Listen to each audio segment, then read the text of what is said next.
Bom, voltando aqui à questão interativa, né, a resposta da questão interativa, mais uma vez vamos discutir aí as alternativas para poder chegar à alternativa correta, tudo bem?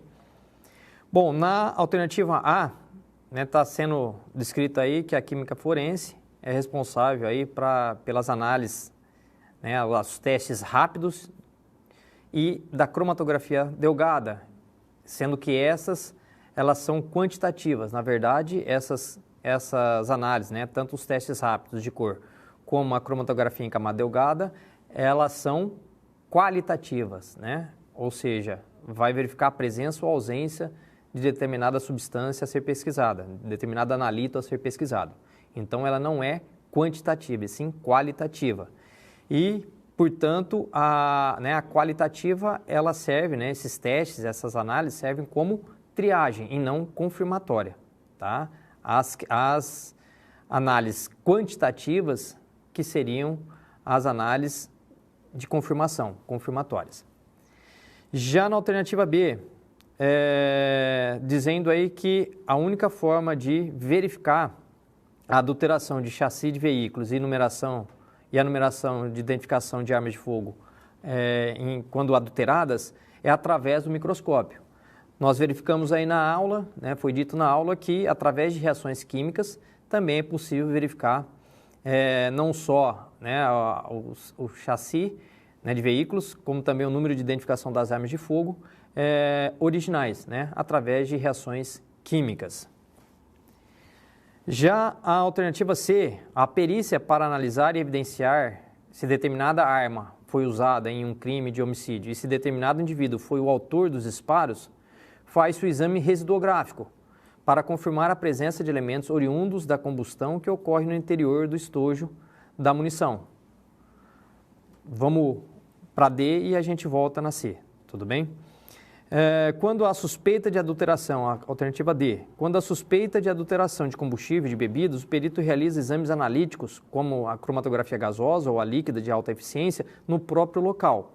Bom, para aqueles que entendem um pouquinho da parte analítica, sabe-se que os aparelhos cromatográficos, aí, seja ele gasoso ou líquido, são aparelhos enormes, então não dá para fazer no local onde está sendo autuado. Tá? Então, esse material em si, o combustível ou a bebida supostamente adulterada, ela tem que ser levada até os institutos para análise, tá? Nesses aparelhos. E a alternativa E, para verificar a adulteração de medicamentos pela perícia, basta fazer análises cromatográficas. Então, no caso, basta fazer análises cromatográficas. Quando eu falo em cromatografia, eu posso só fazer um CCD ou as cromatografias mais elaboradas, como a gasosa ou líquida.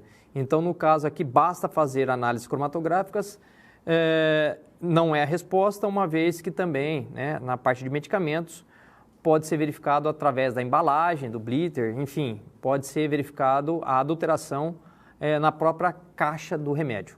Tá? Então, não só apenas as análises cromatográficas. Portanto, a resposta dessa questão seria a alternativa C, falando sobre o teste residuográfico, que a gente comentou, que é para verificar a presença ou a ausência de elementos oriundos aí da combustão. Tudo bem? Bom, e falando aí a última área da parte forense, voltada à parte de definição em termos forense, vamos falar um pouco sobre a medicina legal. Na medicina legal em si, ela é dividida em 4 grandes áreas. A primeira delas é a sexologia forense. Nessa área, o médico em si, ele vai realizar os exames de corpo de delito, de conjunção carnal e ato libidinoso e, caso necessário, a coleta de materiais para verificação, por exemplo, da pesquisa de espermatozoide, ou seja, da presença de espermatozoide nesses materiais coletados da vítima. O que diferencia um exame de corpo de delito de conjunção carnal e ato libidinoso? O exame de corpo de delito de conjunção carnal é a penetração do pênis na vagina. Já o exame de corpo de delito ato libidinoso é todo e qualquer ato sexual tirando a penetração pênis-vagina. Então, a introdução do dedo, tanto na vagina como no ânus, a sucção das mamas ou do pescoço, a introdução do pênis no ânus, a introdução de algum objeto inanimado, né, um cabo de vassoura, enfim, algum objeto em em ambas as cavidades, tanto na vaginal como na anal, tá? Quando ocorre o sexo oral, também se enquadra no ato libidinoso, tudo bem? A outra grande área aí da medicina legal seria a traumatologia forense. Então, nessa área, o médico em si ele vai realizar os exames de corpo de delito das agressões, por exemplo. As agressões físicas se enquadram na traumatologia, os acidentes de trânsito, que lógico, né, a vítima em si não vê a óbito, é feito por essa área, né, pela traumatologia forense. E já a tanatologia forense, ela vai se encarregar aí dos mortos. Então, toda análise, todo exame de corpo de delito necroscópico, de morto em si, ele se enquadra na área da tanatologia forense. O exame necroscópico, normalmente, ele é feito aí em relação à abertura das cavidades, né, de acordo com o histórico e o que o médico estipula em relação à abertura das cavidades.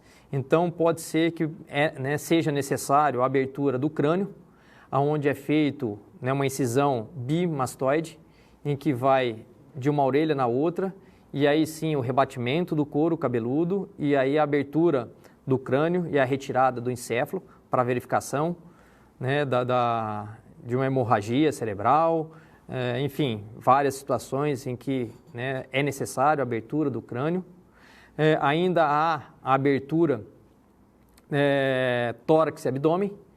Normalmente, essa abertura em si, a incisão em si, ela começa na altura aí, né, superior do osso externo e vai até a região pubiana, tá? Algumas situações, como por exemplo, enforcamento, né, normalmente a incisão ela começa na ponta do queixo, tá? Que aí a gente chama de uma incisão mento-chifo-púbica, que ela parte da ponta do queixo e vai até a região pubiana, em que nessas situações aí de enforcamento é verificado, por exemplo, rupturas na traqueia, por isso que a abertura começa no queixo, justamente para tirar toda a parte da traqueia, né, língua, para poder verificar essas características de enforcamento, tudo bem? E existem aí, né, em diferentes locais, essa abertura pode ser em Y, né, que é o que normalmente vocês veem aí nos episódios do CSI da vida, como também a incisão reta, que é o que normalmente a gente utiliza aqui no estado de São Paulo, tá certo? E em determinadas equipes e núcleos de perícias médico-legais. E a outra área, né, da medicina legal seria a antropologia forense. A antropologia forense é responsável pelo estudo dos ossos, né, a medição e estudo dos ossos. Então, dependendo da região, né, como por exemplo, aí no meu caso, né, eu moro em uma região canavieira, então chega muito cadáver no estado de esqueletização, uma vez que esse cadáver em si ele só é encontrado, né, encontrado depois de um bom tempo após a morte, né, quando eles são desovados nos canaviais. Então, só são encontrados esses cadáveres a partir do corte da cana. Então, quando corta a cana, é que começam a aparecer esses encontros de cadáveres, esses cadáveres já normalmente em estado de esqueletização, que seria o estado que, né, vocês observam aí da figura. Como eu disse anteriormente, a putrefação em si, ela se dá em 3 estágios. O primeiro estágio seria o estágio gasoso, em que, né, todos sabem que no nosso intestino nós temos bactérias da flora normal. Essas bactérias elas vão fermentar, né, os alimentos e né, as fezes que estiverem, né, nessa região aí e vão produzir gases. E, nesse caso, quando encontrado um corpo em estado gasoso, na hora da abertura, verifica-se né, um assovio quando esse gás está saindo do corpo, tá certo? É um cheiro extremamente desagradável, em que muitas vezes nem máscara não contém esse cheiro, tá? A segunda fase seria a fase de liquefação. O corpo em si, a pele, né, a carne, né, a musculatura, ela vai se dissolvendo com o tempo. E a terceira fase e última seria a esqueletização. Então, nessa situação aí de um encontro de cadáver após o corte de cana, né, normalmente é na fase de esqueletização ou transitória entre a liquefação e a fase de esqueletização, normalmente chegam cadáveres aí para a gente fazer a necrópsia nesse estado que vocês observam aí na figura, tá?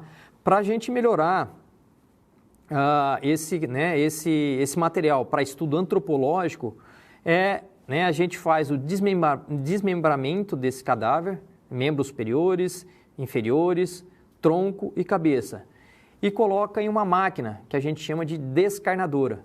Essa máquina de descarnação ela vai ficar ligada e funcionando em overnight, ou seja, a noite inteira, tá? E o que é utilizado para fazer a limpeza, né, a descarnação desse corpo? Água apenas, tá? Então, a fervura da água que a máquina provoca faz com que toda a parte, né, o restante de tecido e carne, né, músculo, seja eliminado dos ossos, e aí a gente vai encontrar, né, a gente vai retirar esse material, esse resto, no caso, seriam os ossos, e após a retirada nós vamos montar o esqueleto para o estudo antropológico.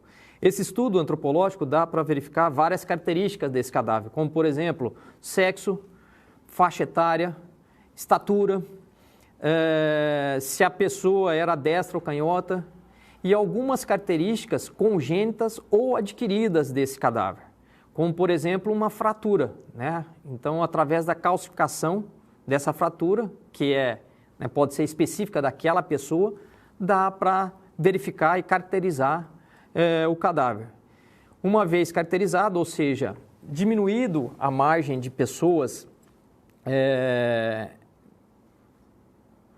de identificação desse cadáver, se faz o DNA para confirmar se aquele cadáver é o indivíduo X.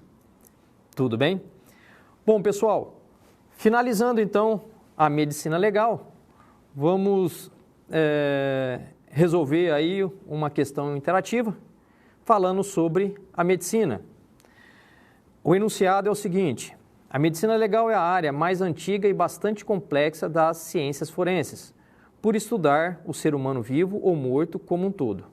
Nos casos criminais, geralmente, o resultado final sempre é uma vítima viva ou morta, em que a medicina legal irá atuar para evidenciar e elucidar um crime.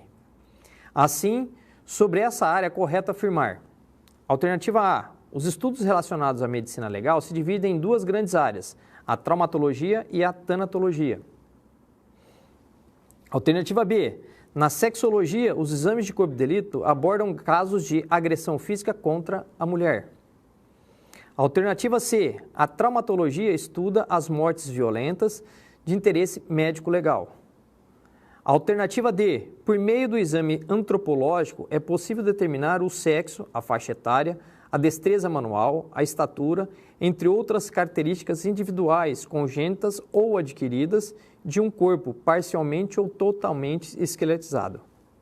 E na tanatologia, alternativa E, na tanatologia, as lesões corporais são classificadas em leves e graves.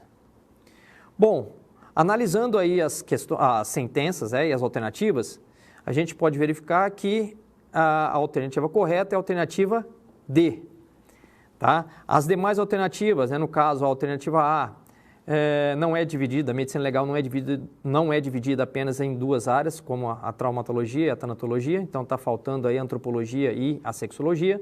Na alternativa B, a sexologia em si não trata de agressões físicas contra a mulher, e sim são os abusos sexuais. A agressão física contra a mulher entra em traumatologia. A C, quem vai cuidar, né, a área que vai cuidar dos mortos seriam a tanatologia e não a traumatologia. E na E, né, a tanatologia em si não cuida das lesões corporais de vivos, que são classificadas em leves, graves e gravíssimas. Portanto, a alternativa D é a correta. Aqui são as referências utilizadas aí para descrever esse módulo 2, né, as áreas forenses descritas no módulo 2. E, para todos, até a próxima.